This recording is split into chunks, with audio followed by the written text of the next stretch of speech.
जय श्री श्याम भक्तों, कैसे हैं आप सब। दोस्तों, आज हम बात करेंगे गंगा दशहरा के बारे में। गंगा दशहरा आने वाली है और हम पहले से तैयारी कर लेते हैं।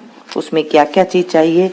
गंगा दशहरा के दिन अगर हम कुछ पुण्य करते हैं या स्नान करते हैं तो हमारे जीवन के समूल पाप नष्ट हो जाते हैं, ऐसा हमारा ग्रंथ कहते हैं।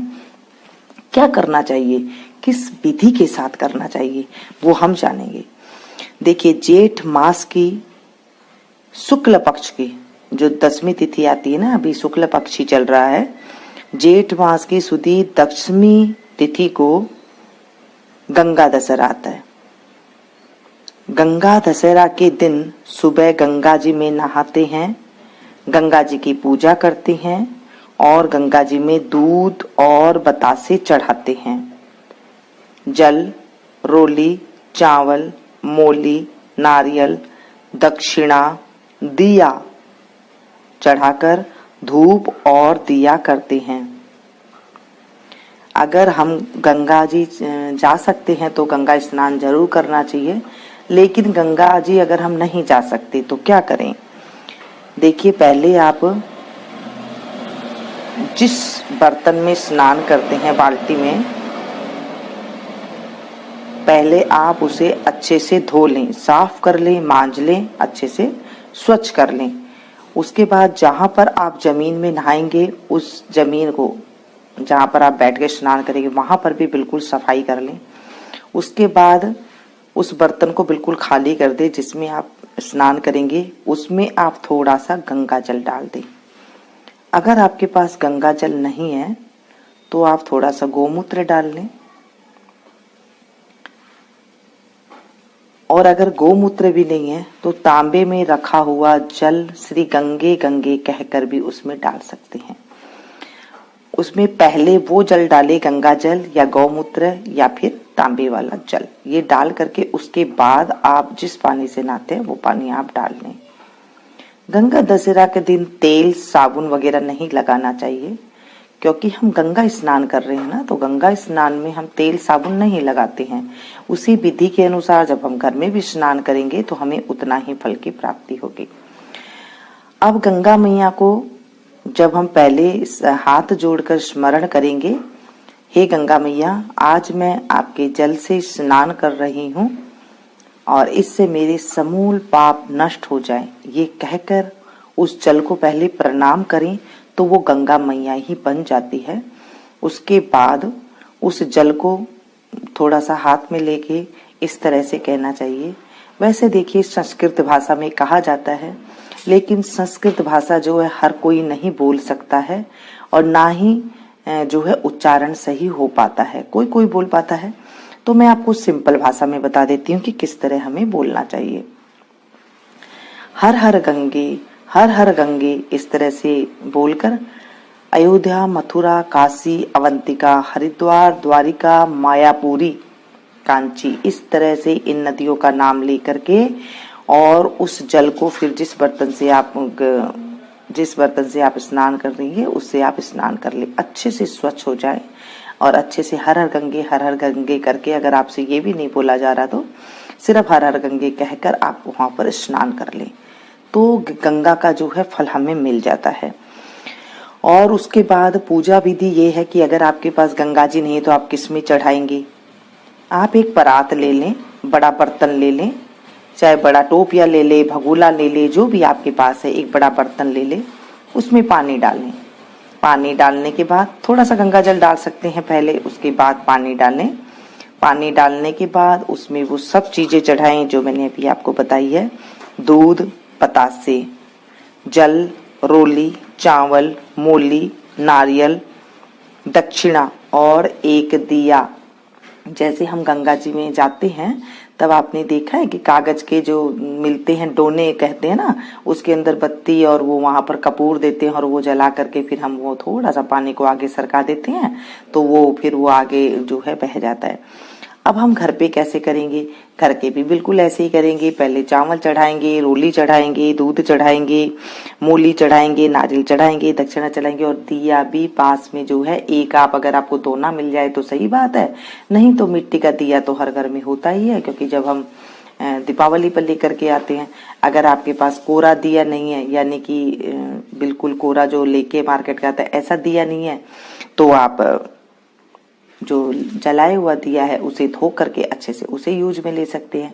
नहीं है तो घर का जो दिया है, पीतल का दिया है, उसे ही उसमें ही आप जला करके और पास में रख दें, तो वो भी आप मान्यता हो जाती है।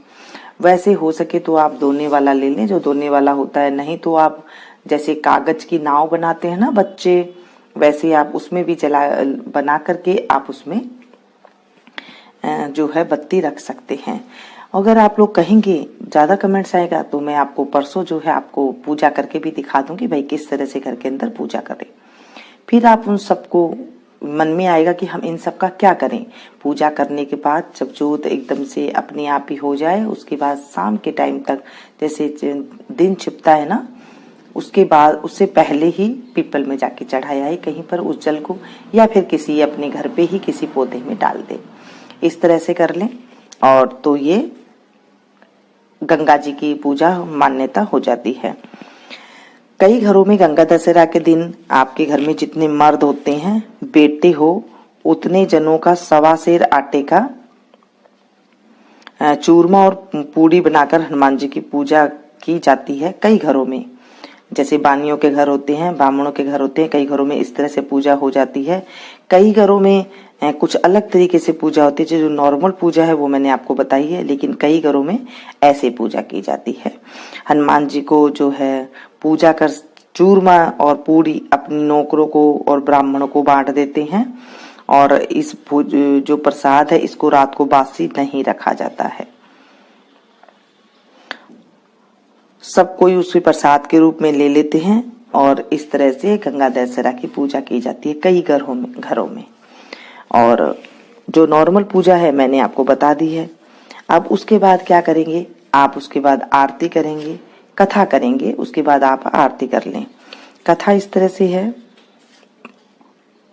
प्राचीन काल में अयोध्या में सागर नाम के राजा राज्य करते थे। उनके केसिनी तथा सुमति नाम की 2 रानियां थी। केसिनी से अंशुमान नाम का पुत्र हुआ तथा सुमति के 60,000 पुत्र थे। एक बार राजा सागर ने अश्वमेघ यज्ञ किया। यज्ञ की पूर्ति के लिए एक घोड़ा छोड़ा। इंद्र यज्ञ को भंग करने हेतु घोड़े को चुराकर कपिल मुनि के आश्रम में बांध आए। राजा ने यज्ञ के घोड़े को खोजने के लिए अपने 60,000 पुत्रों को भेजा। घोड़े को खोजते खोजते वे कपिल मुनि के आश्रम में पहुंचे तो उन्होंने यज्ञ के घोड़े को वहां बांधा पाया। उस समय कपिल मुनि तपस्या कर रहे थे। राजा के पुत्रों ने कपिल मुनि को चोर चोर कहकर पुकारना शुरू कर दिया। कपिल मुनि की समाधि टूट गई तथा राजा के सारे पुत्र कपिल मुनि की क्रोधाग्नि में जलकर भस्म हो गए। अंशुमान पिता की आज्ञा पाकर अपने भाइयों को खोजता हुआ जब मुनि के आश्रम में पहुंचा तो महात्मा गरुड़ ने उसके भाइयों के भस्म होने का सारा वृत्तांत कह सुनाया। गरुड़ जी ने अंशुमान को यह भी बताया कि यदि इनकी मुक्ति चाहते हो तो गंगा जी को स्वर्ग से धरती पर लाना होगा। इस समय अश्व को ले जाकर अपने पिता के यज्ञ को पूर्ण कराओ। इसके बाद गंगा जी को पृथ्वी पर लाने का कार्य करना। अंशुमान ने घोड़े सहित यज्ञ मंडल में पहुंचकर राजा सगर से सब वृत्तांत कह सुनाया। महाराज सगर की मृत्यु के पश्चात अंशुमान ने गंगा जी को पृथ्वी पर लाने के लिए तप किया, परंतु वह असफल रहे। इसके बाद उनके पुत्र दिलीप ने भी तपस्या की, परंतु उन्हें भी सफलता नहीं मिली। अंत में दिलीप के पुत्र भागीरथ ने गंगा जी की पृथ्वी पर लाने के लिए गोकर्ण तीर्थ में जाकर ब्रह्मा जी को प्रसन्न करने के लिए कठोर तपस्या की। तपस्या करते करते कई वर्ष बीत गए तथा ब्रह्मा जी प्रसन्न हुए। तब गंगा जी को पृथ्वी लोक पर ले जाने का वरदान दिया। अब समस्या यह थी कि ब्रह्मा जी के कमंडल से छूटने के बाद गंगा के वेग को पृथ्वी पर कौन संभालेगा। ब्रह्मा जी ने बताया कि भूलोक में भगवान शंकर के अतिरिक्त किसी में भी यह शक्ति नहीं है जो गंगा के वेग को संभाल सके। इसलिए उचित यह है कि गंगा का वेग संभालने के लिए भगवान शिव से प्रार्थना की जाए। महाराजा भागीरथ एक अंगूठे पर खड़े होकर भगवान शंकर की आराधना करने लगे। उनकी कठोर तपस्या से प्रसन्न होकर शिवजी गंगा को अपनी जटाओं में संभालने के लिए तैयार हो गए। गंगा जी जब देवलोक से पृथ्वी की ओर बढ़ी तो शिव जी ने गंगा जी की धारा को अपनी जटाओं में समेट लिया। कई वर्षों तक गंगा जी को जटाओं से बाहर निकलने का मार्ग नहीं मिला। भागीरथ के पुण्य अनुनय विनय करने पर शिव जी गंगा को अपनी जटाओं से मुक्त करने के लिए तैयार हुए। इस प्रकार शिव की जटाओं से छूटकर गंगा जी हिमालय की घाटियों में कलकल निनाद करने मैदान की ओर बढ़ी। जिस रास्ते से गंगा जी जा रही थी उसी मार्ग में ऋषि जहुन का आश्रम था। तपस्या में विघ्न समझकर वे गंगा जी को पी गए। भागीरथ के प्रार्थना करने पर उन्हें पुण्य जांग से निकाल दिया। तभी से गंगा जहन पुत्री का जाह्नवी कहलाई है। इस प्रकार अनेक स्थलों को पार करती हुई जाह्नवी के कपिल मुनि के आश्रम में पहुंचकर सागर के 60,000 पुत्रों के भस्म अवशेषों को तारकर मुक्त किया। उसी समय ब्रह्मा जी ने प्रकट होकर भागीरथ के कठिन तप तथा सागर के 60,000 पुत्रों के अमर होने का वर दिया तथा घोषित किया कि तुम्हारे नाम पर गंगा जी का नाम भागीरथी होगा। अब तुम जाकर अयोध्या का राज संभालो। ऐसा कहकर ब्रह्मा जी अंतर्ध्यान हो गए। बोलिए गंगा मैया की जय। इसके बाद आरती करें।